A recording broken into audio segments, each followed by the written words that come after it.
Hey, hello tout le monde, j'espère que vous allez bien, pour ma part ça va nickel.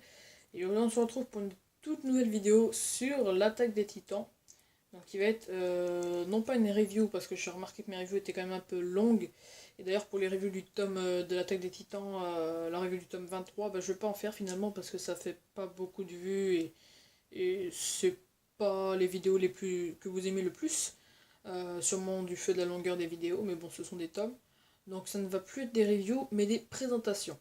Donc pour ce qui est de l'attaque des titans, je stoppe parce que vous êtes nombreux à regarder les scans et tout ça, donc les tomes, ça fonctionne pas beaucoup. Donc là c'est juste des présentations que je vais faire. Donc de l'attaque des titans Before the Fall, où je vais vous présenter l'attaque des titans Before the Fall, tome 1, évidemment.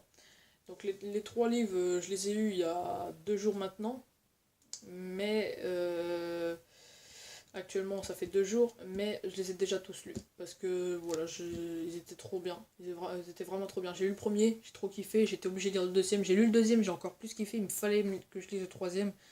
Et voilà. Donc, déjà, nous allons commencer par la présentation du tome 1 aujourd'hui. Donc, écoutez, c'est parti. Alors, pour commencer, je vais déjà vous resituer un peu dans le contexte de l'attaque des titans Before the Fall. Rappelez-vous que l'attaque des titans Before the Fall, c'est 70 ans avant l'attaque des titans que nous connaissons.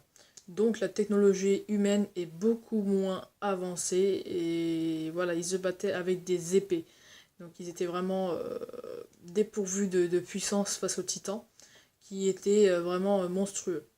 Dans l'attaque des titans Before the Fall, être à 40, par exemple pour le bataillon d'exploration qui existait déjà à ce moment-là, être à 40 contre un titan primaire normal, c'est absolument pas garanti de gagner, même c'est même presque sûr de mourir, de tous perdre, enfin le clan humain, même s'ils sont 40, 50.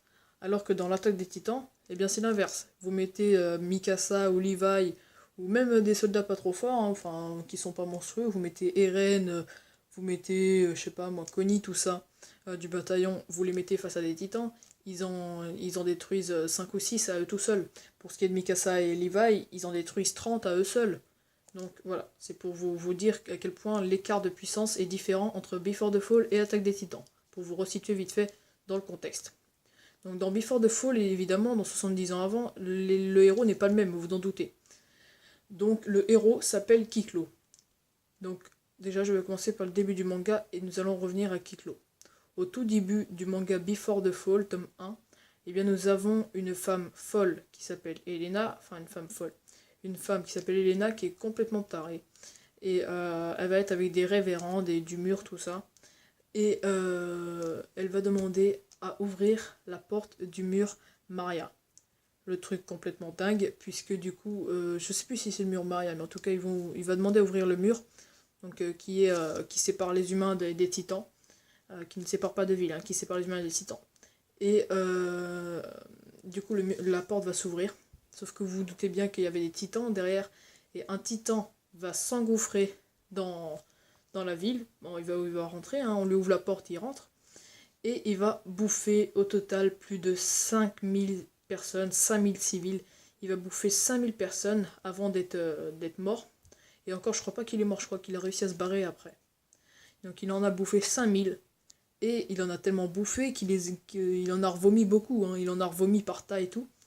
Et parmi ceux qu'il a revomi, il a revomi Elena, la femme à moitié de tarée que je décrivais. Cette femme, Elena, elle était enceinte. Elle s'est fait bouffer. Elle est morte. Mais son bébé a survécu.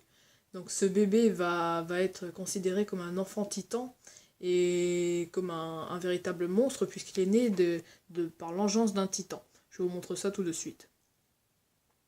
Voilà. Je fais un petit focus. Donc on a un bébé qui a survécu à l'intérieur du corps de Elena qui pourtant elle est morte. Donc ces deux soldats du bataillon qui ont retiré le bébé du ventre grâce à leurs épées en découpant le ventre, eh bien sont Carlo Picker et l'autre je ne sais plus, c'est des soldats du bataillon d'exploration. Donc ils vont cogiter, ils vont le considérer comme un enfant titan, comme un monstre, et il va très vite porter son surnom de enfant titan. Il va être appelé comme ça, l'enfant titan. Et la suite, je vous laisse découvrir. Alors bien évidemment, la suite, c'est que il va être considéré comme un monstre, donc les humains ne vont pas vouloir de lui, ils vont vouloir l'enfermer. Un monstre, on veut l'enfermer, donc il va être enfermé. Kiklo, donc c'est son véritable prénom, comme je vous ai dit au début. Donc Kiklo va être enfermé en cellule les 13 premières années de sa vie, enfermé dans une cellule comme un animal, sans recevoir aucune éducation. Donc il va vraiment devenir comme un animal, quoi. Et des nobles, tout ça, vont venir l'acheter comme un esclave. Donc ils vont l'acheter pour... ces nobles, c'est la famille Asensio. Donc ils vont venir acheter Kiklo, l'enfant titan, à la personne qui vend ses esclaves, donc entre autres la Kiklo. Donc Kiklo va être acheté pour être mis où? Il va passer d'une cellule à un cachot. Un cachot, donc dans le cachot, donc le sous-sol de la famille Asensio, de leur foyer. Et bien dans un cachot, il va vivre les deux années comme ça, dans le cachot, et il va recevoir aucune éducation. Il va se faire frapper par le fils du père qui a acheté, c'est le père qui a acheté Kiklo et qui l'a mis au cachot. Et le fils, eh bien, il va frapper Kiklo tous les jours. Donc ça, je vous montre ça tout de suite. Donc ça, vous voyez, c'est quand Kiklo se fait acheter par le père de la famille Asensio. Donc le père de la famille Asensio, je vous montre son visage d'un peu plus près. Le voilà. Et donc, comme je vous l'ai dit, le père va l'acheter pour le remettre dans son cachot, dans son sous-sol. Et ensuite, eh bien, il va se faire frapper tous les jours par le fils Xavi de ce père, qui va le frapper tous les jours, donc il va devenir une vraie bête sauvage, Kiklo.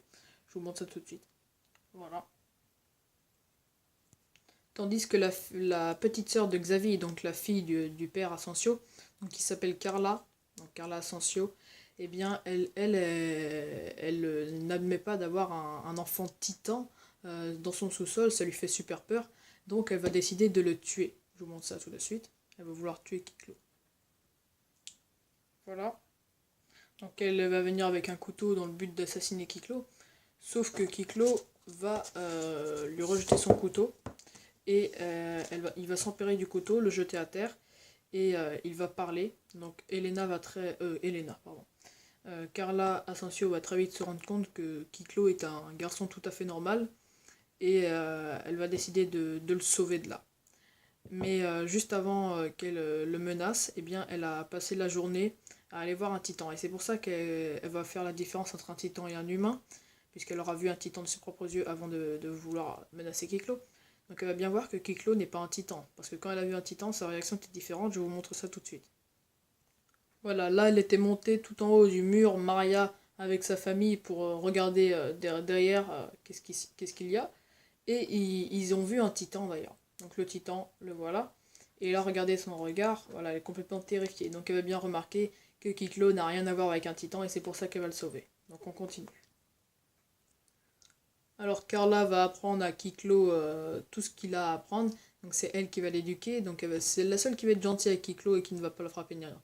Donc Carla va apprendre à Kiklo, elle va l'éduquer, elle va lui apprendre à parler, elle va lui apprendre ce qu'est qu'un titan.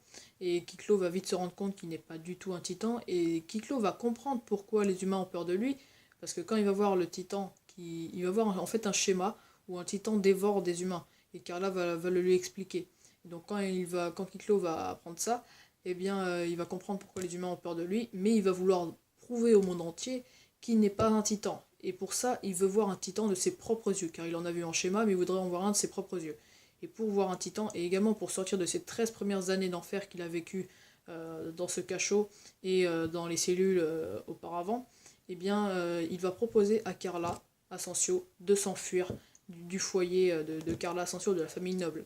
Et Carla n'est pas contre, et elle va vouloir trahir sa famille, car sa famille n'est pas vraiment sa famille. Son grand frère Xavier n'a rien à faire de lui, et son père veut le marier avec une personne que Carla ne veut pas du tout. Et voilà, ils s'entendent pas du tout. Pour elle, elle est vraiment considérée comme un objet par son père et non pas comme une fille. Donc, Kiklo va proposer à Carla de s'enfuir. Je vous montre ça tout de suite. Voilà. Et donc on en finit là sur ce tome 1 de l'attaque des titans Before the Fall. Ça s'arrête sur cette dernière grande page que l'on voit à la fin. Donc j'espère que cette vidéo vous aura plu. Si c'est le cas, n'hésitez pas à lâcher un gros pouce bleu, à vous abonner. Et moi je vous dis à la prochaine, c'était Kyojin Sensei. Et n'hésitez pas à me dire également si vous voulez que je vous fasse la présentation du tome 2, si ça vous a plu, le tome 1. Il n'y a pas de problème. Donc voilà, moi je vous dis à la prochaine, ciao.